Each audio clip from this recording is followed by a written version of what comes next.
आज आम पढ़ा मनुष्य पाकनली और पाक ग्रंथि विषय आम 10वीं श्रेणी जीव विज्ञान प्रथम चैप्टर पोषण विषय आलोचना करते से चैप्टर में कौन पढ़े ना देखिले पोषण केते प्रकार आ पोषण स्वभोजी पोषण परभोजी पोषण विभक्त विभिन्न प्रकार परभोजी पोषण देखिले आम प्रथम कथा आम जानू जे पोषण आमको कोठु मिले ना पोषण आमको खाद्य मिले किंतु जो खाद्य पोषण आमको डायरेक्ट प्रत्यक्ष भाव मिलुछि कि बिल्कुल भी नहीं कारण जितेबाला खाद्य आम ग्रहण कर शरीर में से जटिल खाद्यटा सरलीकृत होता से सरलीकृत खाद्य भी पोषण जाक मिले तेणु ये जटिल खाद्यटा आम शरीर में किभली भाव सरलीकृत हुए ना आम शरीर में पाकतंत्र माध्यम जटिल खाद्य सरलीकृत हुए आउ शरीर आमर पाक ग्रंथ से पाकतंत्रटा क्या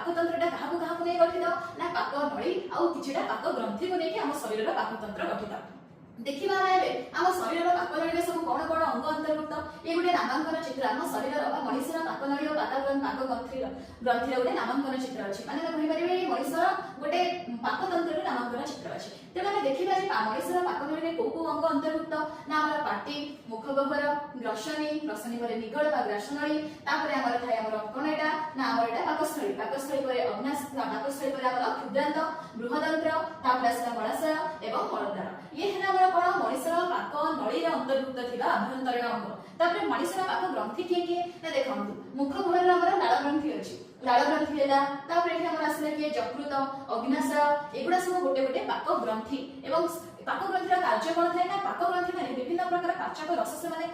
कौन खेरण करती जहाँकि हमको खाद्य को हजम करिबारे बा खाद्य को सरलीकृत करिबारे सहायता करे पाकस्थली मध्ये किछटा पाचक रस खेरण करे तेणु आम ये जानिले जे खाद्य आमर कौन होची ना पाटी पेटे आम खाद्य खाऊचे से आम शरीर पाकतंत्र में हजम होची बा सरलीकृत होची आ जहाँ बाकी बड़का अवशेष रहुची से मलद्वार पटे दे बाहरी आसुची तेणु देखिले आम कौन देखिले ना देखो ये जो पाक नलीटा हमको कोठा देखाउची से गोटे वृत्ताकार बा चक्राकार भाई देखा जाउची तेणु ये जो पाक नली आमर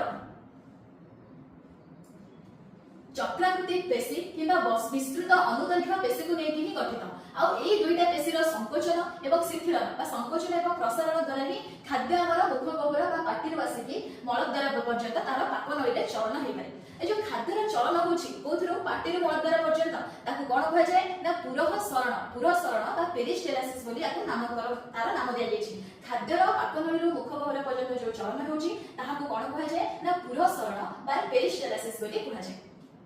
तेणु आम देखिले विभिन्न प्रकार पाक नली अंतर्भुक्त अंग और विभिन्न प्रकार पाक ग्रंथि रही।